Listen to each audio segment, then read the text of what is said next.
150 से 200 रुपया पर दिन की कमाई करने वाले घर का आटा नहीं ला पा रहे, और उसके उलट मोहब्बत बांटने वाले, इंसानियत की बात करने वाला विनय दुबे आज जगुआर में घूम रहा है। अगले 2 हफ्तों के बाद BMW Z4 में घूमेगा, मर्सिडीज़ SLK में घूमेगा। कारण यह है कि ऊपर वाला देखता है कि आप इंसानियत, अगर मानवता और जिस तरह से उन्होंने बताए हुए सिद्धांतों पर चलता है तो बरकत अपने आप मिलती है। उसके उलट आप जहर उगलते रहिए। वसीम रिजवी, यतीन नरसिंहानंद और तमाम उन जैसे लोग हैं जो इस देश में नफरत फैला रहे हैं, आज उनकी हालत देखिए। अगर आज इस्लाम को बढ़ाने में सबसे ज़्यादा योगदान मैं कहूँ तो डासना वाले यतीन नरसिंहानंद और उनके तमाम उस तरह के नकली जो संत हैं, ऐसे लोगों का हाथ है। लोगों के अंदर एक भावनाएं उन्होंने पैदा की, वो जानने की उत्सुकता पैदा की। जिसको नहीं भी पता था वो भी कुरान की जो आयतें हैं उसे खोजने लगा, पढ़ने लगा। तो कहीं ना कहीं उनको समझ में आया कि ये लोग जो बोल रहे हैं वो खुला झूठ है। वास्तविकता में कुरान में ऐसी कोई चीज़ें नहीं है।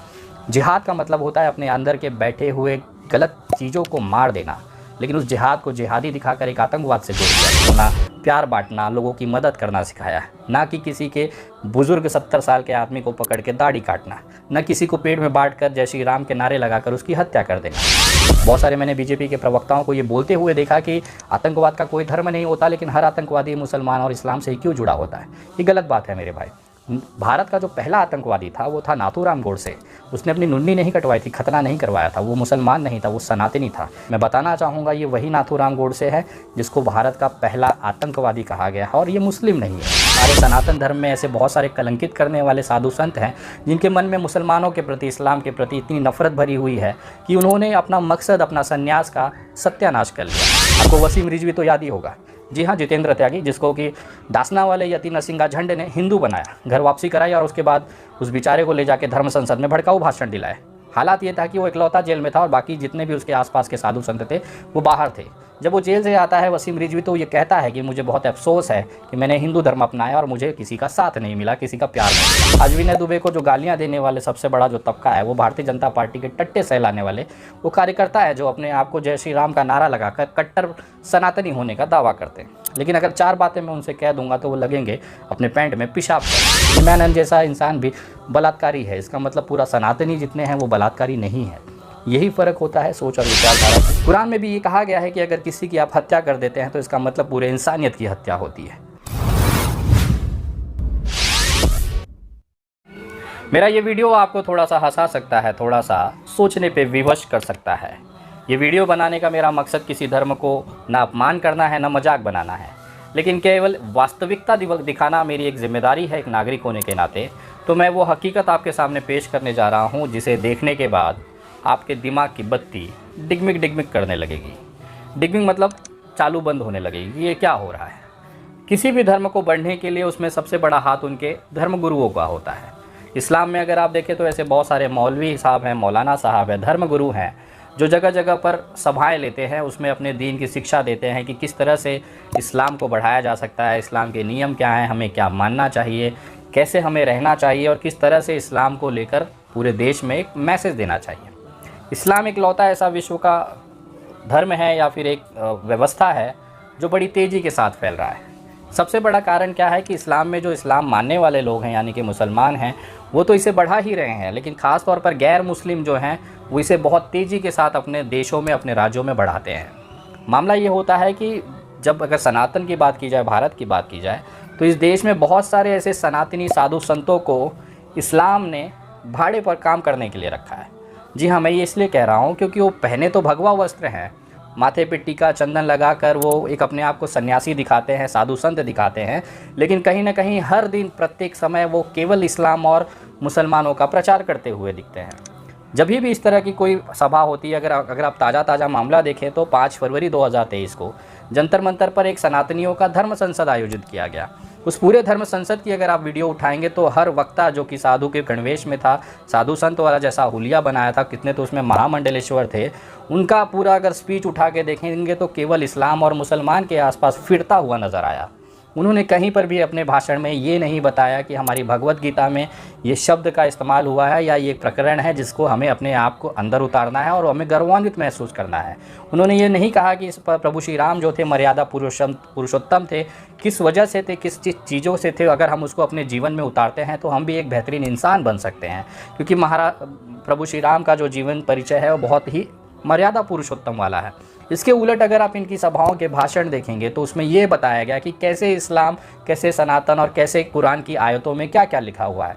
मुझे समझ में नहीं आता कि अगर भगवा साधु संत का गणवेश लेकर अगर आप कुरान की आयतों की बात करेंगे तो कहीं ना कहीं इसमें इस्लाम के प्रचार और प्रसार में ही मदद हो रही है।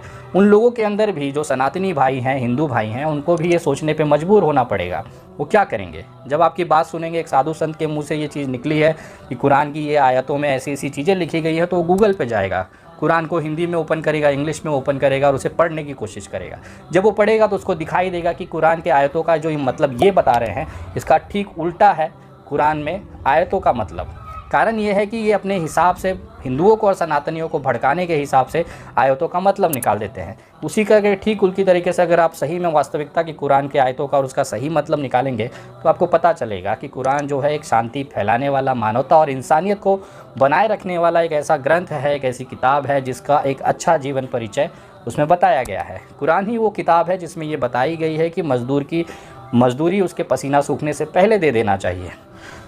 कुरान ही वो किताब है जिसमें ये कहा गया है कि अगर आपका पड़ोसी, चाहे वो किसी भी धर्म का है, समुदाय का हो, चाहे वो हिंदू ही क्यों ना हो, सनातनी ही क्यों ना हो, अगर उसका पेट भूखा है, अगर उसके घर में भोजन नहीं पड़ा है और आप भोजन करने जा रहे हैं, आपका जो निवाला आप खा रहे हैं वो हराम है।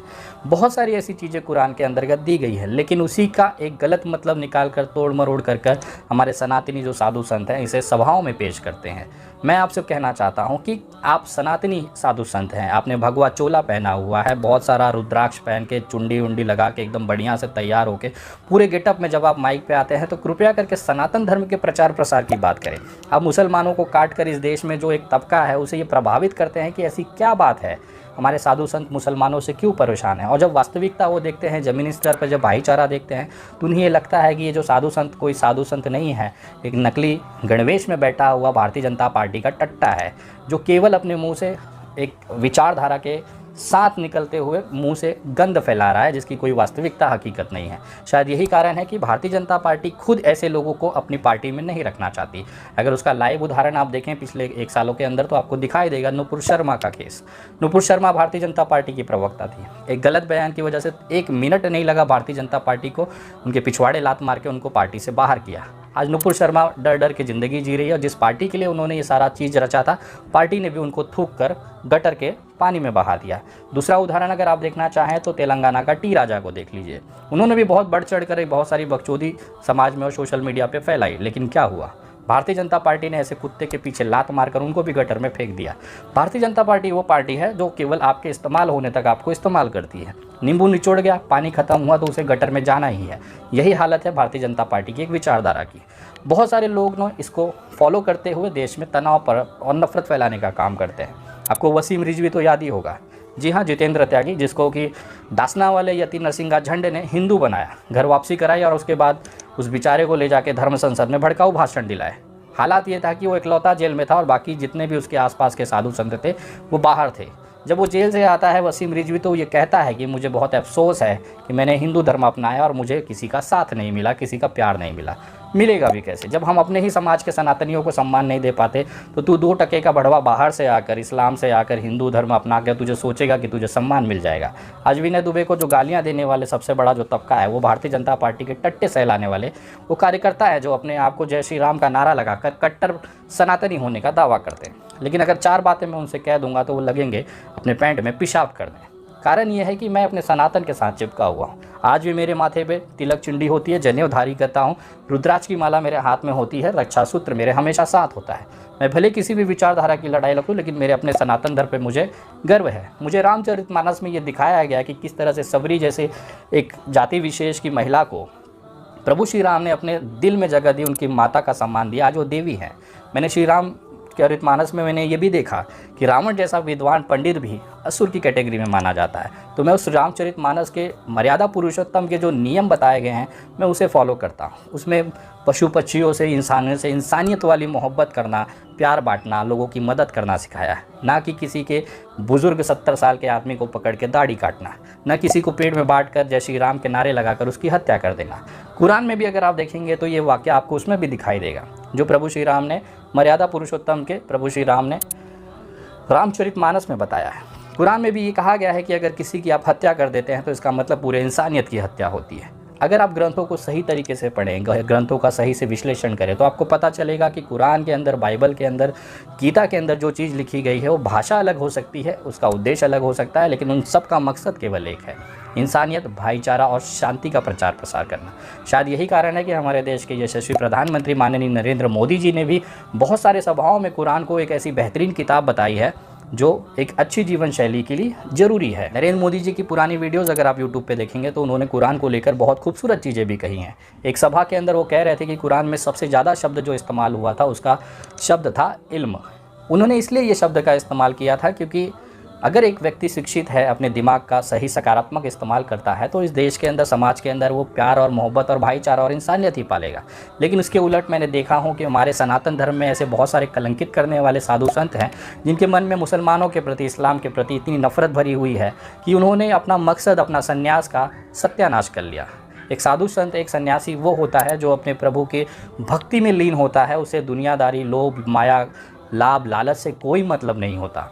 लेकिन इसके उलट वो केवल अपनी राजनीतिक महत्वाकांक्षा और सोशल मीडिया पे थोड़ा सा व्यू और थोड़े से पैसों के चक्कर में वो अपने सन्यासी, अपने चोले को, अपने भगवा कलर को अपमानित कर देता है।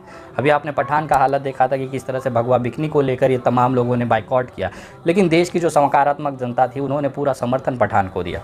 आज हालात ये हैं कि बाइकआउटिया गैंग मुँह छुपाते हुए घूम रहे हैं। इस पूरे वीडियो के विश्लेषण में अगर आप एक चीज़ देखेंगे तो आपको एक चीज़ समझ में आएगा कि पूरे सारे कृत्यों में, चाहे धर्म संसद हो, चाहे सोशल मीडिया हो, चाहे नेताओं की बात हो, चाहे सनातनियों की बात हो, चाहे साधु संतों की बात हो, उसमें केवल एकमात्र चीज़ जो है वो सभी में कॉमन है, सामान्य है, वो है इस्लाम, कुरान और मुसलमान। वो लगातार उसमें अपनी बात करते हैं और इस्लाम का प्रचार करते रहते हैं। यही कारण है कि आज इस्लाम जो है बड़ी तेज़ी के साथ पूरे विश्व में फैल रहा है। मुसलमानों की अपनी ताकत है इस्लाम को आगे बढ़ाना, दीन की शिक्षा बढ़ाना, इंसानियत, भाईचारे को बढ़ाना।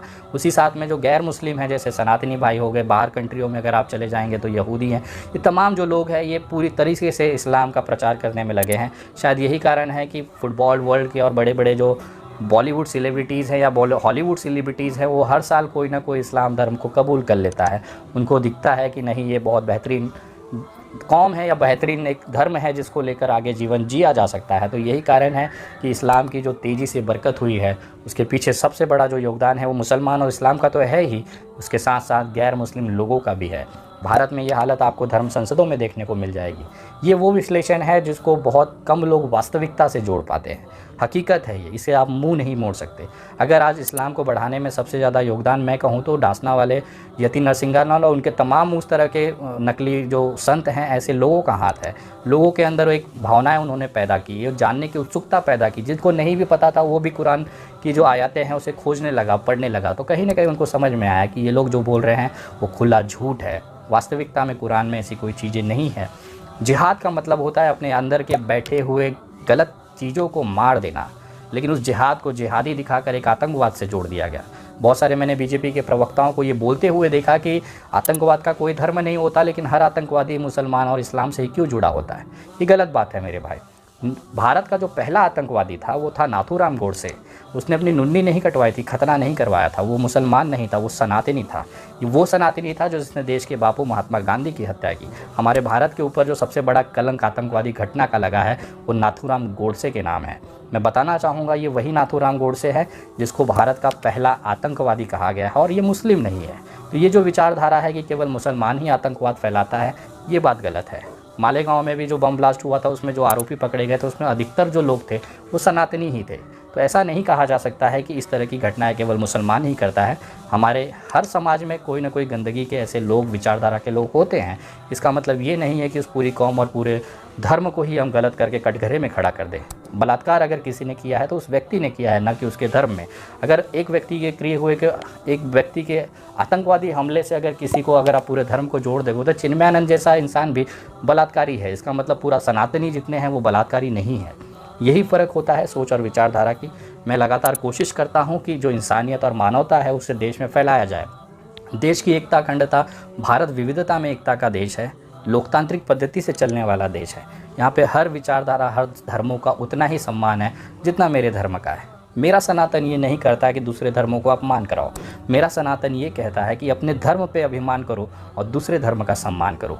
शायद यही फ़र्क है उन लोगों में जो आज भी गटर के अंदर बिलबिला रहे हैं। 150 से 200 रुपये पर दिन की कमाई करने वाले घर का आटा नहीं ला पा रहे, और उसके उलट मोहब्बत बांटने वाले, इंसानियत की बात करने वाला विनय दुबे आज जगुआर में घूम रहा है। अगले 2 हफ्तों के बाद BMW Z4 में घूमेगा, मर्सिडीज़ SLK में घूमेगा। कारण यह है कि ऊपर वाला देखता है कि आप इंसानियत, अगर मानवता और जिस तरह से उन्होंने बताए हुए सिद्धांतों पर चलता है तो बरकत अपने आप मिलती है। उसके उलट आप जहर उगलते रहिए। वसीम रिजवी, यतीन नरसिंहानंद और तमाम उन जैसे लोग हैं जो इस देश में नफरत फैला रहे हैं, आज उनकी हालत देख लीजिए। उन्हें नींद भी लेने के लिए नींद की गोलियां खानी पड़ती है, और उसके उलट विनय दुबे एसी रूम में आराम से बिंदास पूरी नींद लेता है, अपनी बात बेबाकी के साथ रखता है और देश के अंदर मोहब्बत और भाईचारे का प्रचार प्रसार करता है। यही फ़र्क है नफ़रत और मोहब्बत में। ये वीडियो आपको कैसी लगी ज़रूर कमेंट करके बताएं। अच्छी लगी हो तो वीडियो शेयर करके देश के तमाम लोगों तक ये बात पहुंचाएं, ताकि देश की असली हकीकत उन तक पहुंच सके। अगली वीडियो बहुत जल्द, तब तक जय हिंद,